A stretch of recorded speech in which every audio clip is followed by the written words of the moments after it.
want to put him at the point guard. I want to make him uncomfortable and see how he reacts, being able to run the show. Jason Kidd wants to play Cooper Flagg as a point guard. Yeah, you heard that right the first time. The guy who's supposed to be the next face of the Mavericks? Well, the plan is to throw him into the fire and make him run the offense. Okay, so let's break this down because it's a bit nuts. First off, Dallas has a legit point guard problem right now. Kyrie Irving is out until at least January 2026 with his ACL injury. That of course leaves a massive hole in the backcourt. They did sign D'Angelo Russell to stop the bleeding, but let's be honest, D'Lo isn't the answer. Lakers fans know it, and if you watched him with the Nets last season, you know it too. The guy was coming off the worst year of his career, shooting 36.7% from the field and 29% from 3 on nearly 7 attempts per game. His body language was bad, his defense was non-existent, and you can't really trust him to carry a playoff team. Dallas potentially wanted Chris Paul first, but he shut them down because he wants to explore options and return to play in LA.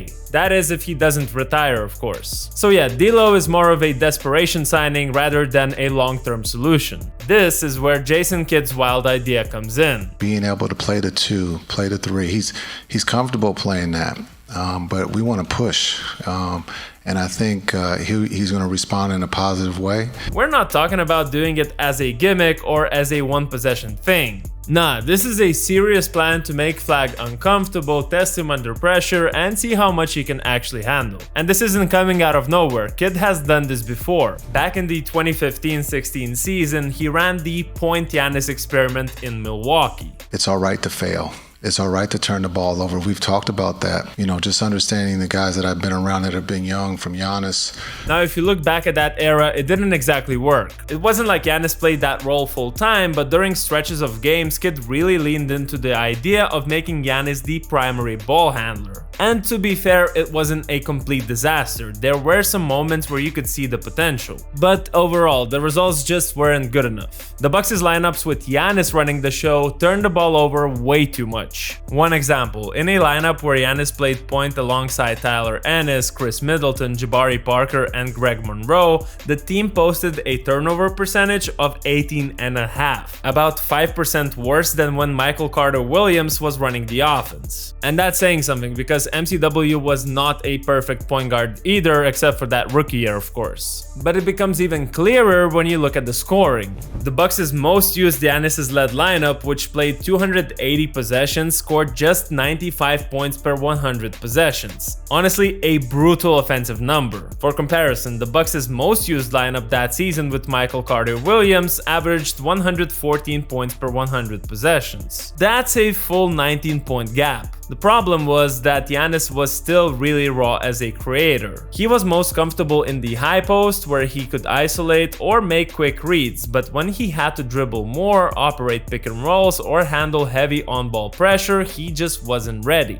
Simply put, his decision-making couldn't really keep up with the responsibility. So by the next season, the experiment was basically over and Giannis played most of his minutes at the forward/center spots. But in a way, that uncomfortable role might have been what pushed Giannis to eventually grow into the superstar he became. Before I dive into how that could apply to Cooper Flagg, just really quickly, if you enjoy these NBA stories through an overseas perspective, the things that you usually don't hear on American channels, make sure to hit that subscribe button and become part of the community. We're trying to build something cool here, so you be cool too and join the Outside the NBA club. Now let's get back to the video. So, Jason Kidd wants to do the same thing with Cooper Flagg, but there's a key difference. Flagg just isn't that comparable to Giannis. Like I said, Giannis was raw, super athletic forward who thrived on physicality and open space. Flagg is much more polished at this stage. He's got a smoother shooting stroke, higher skill level, and a much more natural feel for running pick and rolls. In fact, about 20% of Flagg's offense last season at Duke came from pick and rolls where he was the ball handler. That's why it's not just some gimmick, he was already running the offense back in college. Flagg's pick and roll game is actually one of his biggest strengths. He's great at making quick decisions, pulling up if defenders go under, and attacking gaps when they show up. He's really comfortable hitting that mid-range shot out of pick and rolls, and while his three-point shooting still needs work, it's coming along. He shot 38% from 3 by the end of his college season.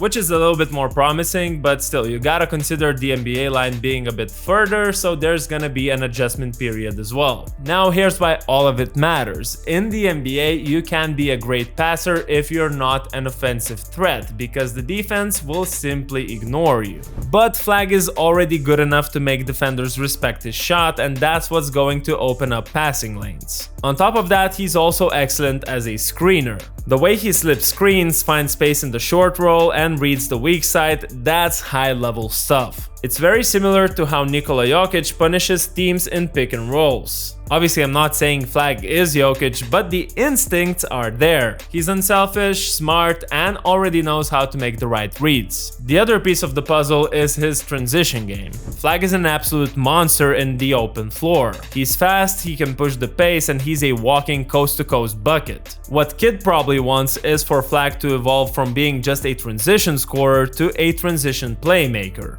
That is finding teammates and generating fast break assists. So, could this point guard experiment actually work? Honestly, maybe. Flagg's starting point is already way better than Giannis's was when Kid tried this the first time. His playstyle naturally leans more towards modern perimeter basketball, and the NBA spacing should help him a lot. But of course, it's not a guaranteed success story. There are things Flagg absolutely needs to improve. His ball handling still gets sloppy under pressure. He relies on spin moves a little too much, and his handle can get predictable. If he's going to run the offense, he has to tighten that up. His finishing at the rim is another area to work on. In college, he shot just under 50% at the rim, which isn't bad, but in the NBA, with bigger, faster defenders, he'll need to be more creative and more efficient around the basket. The worst case scenario, if Flagg struggles as Giannis did, he can always shift back to playing more in the forward position and still become a great NBA player.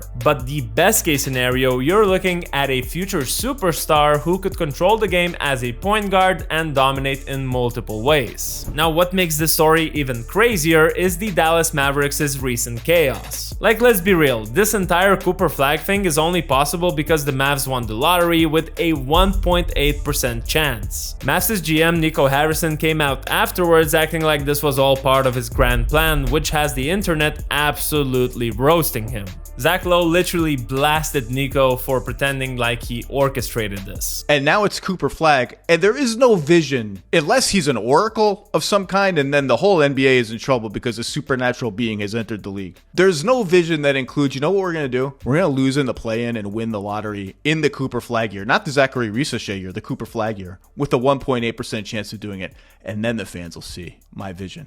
Fans are saying Nico traded Luka for pennies, gave away Quentin Grimes, signed D'Lo, failed to tank properly, and somehow still got gifted the #1 pick. Some are saying that Nico knew Kyrie would get hurt, maybe he planned this all along. But let's be honest, it probably wasn't a plan, it was just luck. There's also this vibe among Mavs fans that now Nico is just walking around and gaslighting everybody, like he's pretending that this disaster of a season is part of his vision. Oh, and as you know, many people firmly believe that this was the NBA's plan to get Luka to the Lakers and give Mavs Cooper Flagg as compensation. Of course, that's all conspiracy talk, but the way that Nico's been acting, he's actually feeding that narrative. He even dropped this weird emotional letter about Kyrie's injury, saying he quote-unquote lived it with Kobe. I wish I could just give him some advice like, Nico, whatever you're doing, man, it's just not working. Just stop. All of this makes the Cooper Flagg plan even more fascinating. Honestly, I'm really curious to see if Kid sticks with this point guard experiment or if it's just off-season talk that fades by November.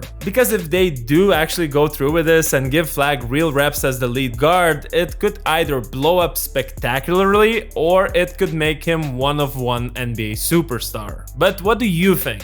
Can Cooper Flagg actually pull this off? Or is this just the Mavs throwing stuff at the wall because that's their thing now? Drop those thoughts in the comments below. As always, don't forget to hit the like button if you enjoyed this video and subscribe for more NBA takes through an overseas lens.